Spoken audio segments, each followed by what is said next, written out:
Yes we are live now. Hello friend, this is Sunil Kumar Shah. Welcome to SK Sath study point. आइए friends, आज हम बात करते हैं बेसिक 10th के मैथ का एक पढ़ाने जाऊंगा सवाल। बहुत ही बढ़िया सवाल होगा। आज मैं बिल्कुल गहराई से बिल्कुल अच्छे से समझाने वाला हूं, जो आपको एक एक चीज एक एक तथ्य के साथ कनेक्ट होगी। मुझे सपोर्ट करने के लिए मेरा channel SK Sath study point 01 उसके लिए लाइक करें, सब्सक्राइब करें, कमेंट करें, ज़्यादा से ज़्यादा अपने फ्रेंड्स लोगों में शेयर करें ताकि ये वीडियो आगे तक भी पहुंचे और इन्हें बच्चे और भी देखें। क्योंकि यूपी बोर्ड से संबंधित ये एग्जाम, यूपी बोर्ड का जो एग्जाम होने वाला है आपका, उसमें एक एक तथ्य आपको बिल्कुल पिरोया हुआ मिलेगा, एकदम अच्छे से मिलेगा। तो मैं चाहूँगा प्लीज़ इस वीडियो को स्किप ना करें, बहुत अच्छे से देखें, एकदम गहराई के साथ देखें। क्योंकि मैं एक एक बच्चे से यही कहना चाह रहा हूँ, प्लीज़ इस तरह अपनी पढ़ाई करिए, इस जरिया से अपनी पढ़ाई करिए जैसे माँ बाप आपके आस लगाए बैठे हैं कि आपको क्या करना है, क्या नया नहीं करना है। तो क्रिएटिव तरीके से आपको करना चाहिए, कहीं ना कहीं आपको सीखना चाहिए। हर क्षेत्र में आप एक नया करेंगे, आपका योगदान रहेगा। क्यों कि मैं आपको एक चीज़ बताना चाहूँगा, सबसे बड़ा मंत्र देना चाहूँगा। क्योंकि प्लीज़ तैयारी आप करेंगे अपना गोल समझकर, अपना अचीवमेंट समझकर, तो उस दिन आप तैयारी में कभी अनसक्सेसफुल नहीं होंगे। आपको आज नहीं, कल नहीं, परसों एक ना एक दिन तथ्य जरूर याद होगा, एकदम कनेक्शन के साथ याद होगा। इसलिए प्रत्येक बच्चे से कहेंगे कॉपी और पेन उठा के पूरे जुनून के साथ बैठ जाइए। क्योंकि 16 फरवरी को अपना पेपर है, और 16 फरवरी को जब पेपर है तो कहीं ना कहीं हमें तैयारी अच्छी करनी चाहिए। इसलिए मैं फैक्ट के साथ वीडियो बनाता ही रहता हूं, और मैं आज आपके साथ हाजिर हूं स्टैटिक्स, यानी कि कह सकते हो सांख्यिकी का। मैं एक सवाल लेकर आया हूँ, जिसमें मैं बहुलक ज्ञात करना बताऊंगा और मध्यिका ज्ञात करना बताऊंगा। सारी चीज़ आपको क्लियर बताना चाहूँगा।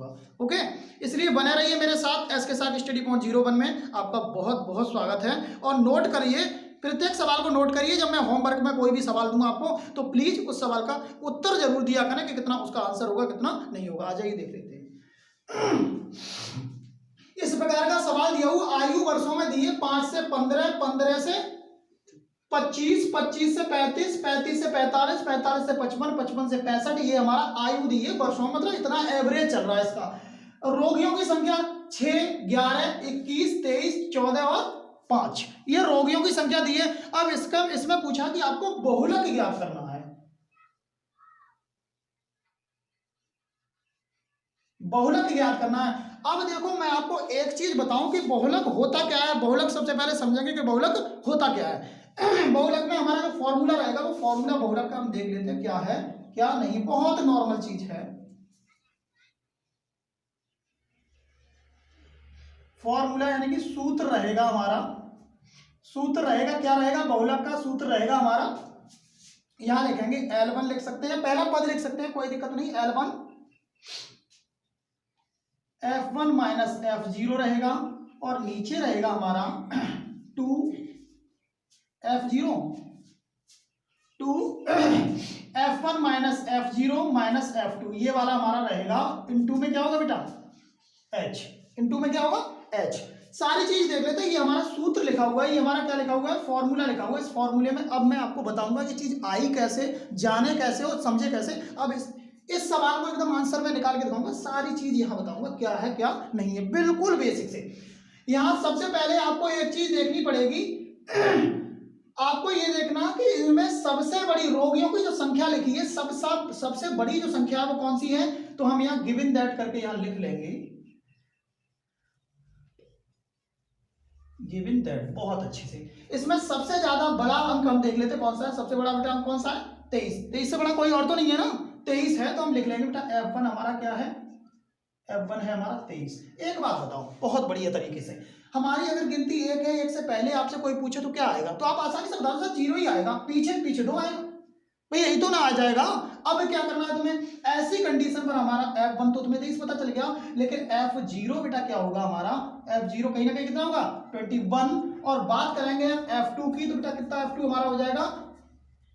14। ओके, इस प्रकार ये सारी चीज हमें पता चल गई कि सबसे पहले सबसे बड़ा यहां लिख दूंगा और अच्छे से समझा दूंगा। दूसरी बात, इसके जस्ट ऊपर वाला देखेंगे तो हमारा ये L1 है और ये L2 है, लेकिन L2 की हमें जरूरत है नहीं, L की जरूरत है। तो L हमारा बेटा कितना रहेगा हमारा कितना? 35। कितना रहेगा? 35 रहेगा। अब चीज देख लेते हैं सारी चीज, और अंतर देखो कितने कितने का चल रहा है। H हमारा डिफरेंस होता है। H क्या होता है? डिफरेंस होता है। तो डिफरेंस देख लेंगे कितना है कितना नहीं है। यहाँ 5 से 10 है, 15 है, 15 से 25 को कहते हैं 10 का चल रहा है। आ जाओ देख लेते हैं 10। ओके, इस प्रकार सारी चीज हमने गिवन कर ली। गिवन के साथ अब अप्लाई करते हैं। अप्लाई करने के साथ आपका सवाल एकदम एग्जैक्टली निकल आएगा और कितने भी बड़े बड़े सवाल हो एग्जाम में बहुत अच्छे से करके आएंगे। देख लेते हैं यहाँ हमारा एल देखेंगे, हमारा कितना बेटा 35 प्लस, पूरे में लगा देंगे, कोई दिक्कत नहीं। F1 का मान देख लेते हैं, हमारा कितना देगा बेटा 23 और F0 का मान 21।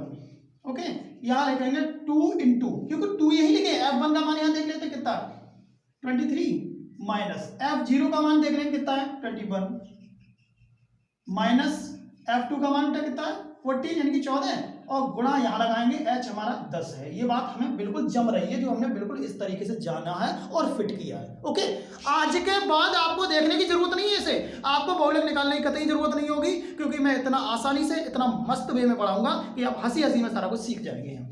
अब देख लेते हैं क्या करना है हमें। 35 लिखेंगे प्लस, इसमें से ये माइनस करेंगे तो बेटा मुझे लग रहा है 23 में से जब 21 जाएंगे तो कहीं ना कहीं 2 बच जाएंगे। नीचे 23 दूनी कितने हुए 46 हुए, यानी 46 हुए, और इन दोनों को माइनस माइनस में जोड़ लेंगे, चिन्ह माइनस का ही रहेगा, क्योंकि हम जान लेते हैं इस तरह से कर्जदार अगर 10 किसी के रुपए आ रहे हैं, 10 किसी और व्यक्ति के आ रहे हैं, तो जोड़कर हो 20 जाएंगे, लेकिन रहेंगे तो कर्जदारी, इसलिए माइनस का चिन्ह रहेगा, माइनस माइनस के जुड़ जाएंगे आपस में। तो ये कितने हुए, कहीं ना कहीं मुझे लग रहा है 35 हुए। कितने हुए 35, यहाँ 10 तो हमारा चले गए, 35 देख लो, यहाँ 5 हुए और ये 3 35 हो गए। आ जाओ फिर से कर लेते हैं आगे क्या है। यहाँ हमारा 2 बचेगा, नीचे इसमें से घटा देंगे तो कितना बचेगा, मुझे लग रहा है एक चीज 11 बच जाएगा, और यहाँ कितना है इसी प्रकार बचेगा। अब क्या करना है हमें, यहाँ 35 लिख दो प्लस, यहाँ बेटा 20 लिखेंगे और लिख देंगे हम 11। ओके, अब एक काम कर लो ना, आसानी से आपका निकल आएगा। 35 प्लस 11 का दे लो भाग, 11 एकम 11 पॉइंट लग जाएगा बेटा, 11 एकम दिए तो 9 बचा होगा मुझे लग रहा है, पॉइंट लगाए 0 बढ़ा ली तो 11 8 88 तो हो जाएगा, 11 8 88 ना हो जाएगा। अब आगे निकालो मत। अब क्या करना है, ये हमारा बेटा 35 और एक 36 फ्रेश वाले जोड़ लो 36.8। अब कहोगे सर बहुत से बच्चों को जोड़ने में प्रॉब्लम हो जाती है, तो 35 ऐसे लिख लेंगे और 1.8 इस प्रकार लिखेंगे, पॉइंट लगा के 0 बढ़ा लो या 8 लिख लो, जोड़ रहे हैं ऐड करेंगे तो क्या होगा, या 6 हो जाएगा, पॉइंट लगा लो 36.8। ये हमारा निकला क्या बहुलक। जो बहुलक निकला है बेटा हमारा, वो क्या निकला है आप लोग समझ ही रहे हैं बहुत अच्छे से, क्या निकला 36.8। कितना निकला है 36.8। मैं आशा करता हूँ आपको एक एक चीज बिल्कुल अच्छे वे में सरल वे में जा रहा होगा। यहाँ थोड़ा दिख नहीं रहा होगा आपको, इस तरह से लो मैं दिखा दे रहा हूँ थोड़ा पकड़ के कैमरे को, जी ये दिख गया होगा। अब देख लेते हैं कि सर एक बात बताइए, आपने सारी चीज तो बता दी, लेकिन हमारे समझ में ये नहीं आया कि कैसे इसे मान लेते हैं और इसे कैसे सारी चीजें कैसे मान लेते हैं, एकदम इसे जानना जरूरी है। हाँ आ जान लेते हैं। जहां H बराबर क्या होता है, H बराबर कहीं ना कहीं हमारा होता है अंतर। मैं डायरेक्ट लिखूंगा अंतर, और वो भी किसका, क्रम का। बहुत सादा वे में क्रम का अंतर, जो क्रम चल रहा है आपका उसका जो भी डिफरेंस चल रहा है, जो अंतर है वो लिखेंगे यहाँ। F1 क्या होगा, F1 होगा बारंबारता में सबसे बड़ा पद या सबसे बड़ी संख्या। क्या होगा, सबसे बड़ा पद या सबसे बड़ी संख्या, बड़ी संख्या। F1 क्या है, इसमें जो नीचे लाइन देखेंगे बारंबारता, यही तो हमारी बारंबारता दी है, इसमें सबसे बड़ी संख्या 23 से बड़ी कोई है ही नहीं, तो हमने सबसे बड़ी संख्या। F0 क्या लिखेंगे, F0 लिखेंगे बारंबारता में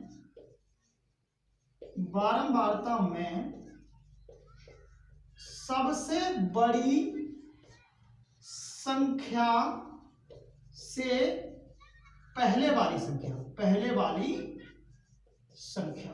बहुत बढ़िया है हिसाब, और आप आसानी से समझ जाएंगे। उन्होंने ये कहा कि बारंबारता में सबसे बड़ी संख्या से पहले वाली संख्या, तो सबसे बड़ी संख्या से पहले वाली संख्या, ये लिख लो आप। F2 क्या रहेगा, F2 रहेगा हमारा सबसे बड़ी संख्या से, सबसे बड़ी संख्या से बाद वाली संख्या।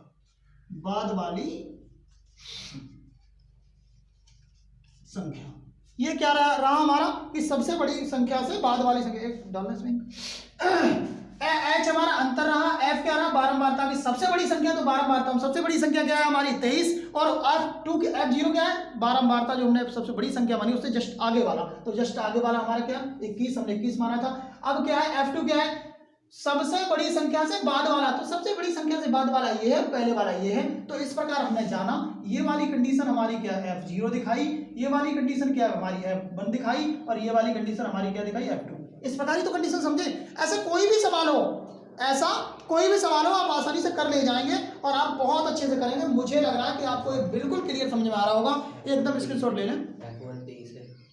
अब ये देख लेंगे, हाँ सॉरी यहाँ देख लेंगे, ये हमारा बीच वाला, मैंने बीच वाला पद बताया था, एक मिनट, मैंने बीच वाला पद बताया था। अब यहाँ देखेंगे, एक चीज समझ लेंगे, यहाँ जो हमारा दिया था बेटा ये तो F0 होगा, मैंने इतना ध्यान दिया था कि मैं एग्जैक्टली क्या है बीच में कर दिया, और यहाँ रहेगा हमारा क्या रहेगा F1, और यहाँ जो रहेगा हमारा F2 रहेगा। ओके, इस प्रकार कंडीशन रहेगी। ये बीच में जो हमने गोला कर रखा है ये हमारा F1 है, F0 और F2। ठीक, यहाँ तक नहीं जाने की जरूरत थी क्योंकि हमने वहां थोड़ा ध्यान नहीं दिया। अब ये देखना है, इसे उतार लो, बहुत जल्दी से स्क्रीनशॉट ले लो। बहुत ही अच्छा सवाल है, चुनिंदा सवाल।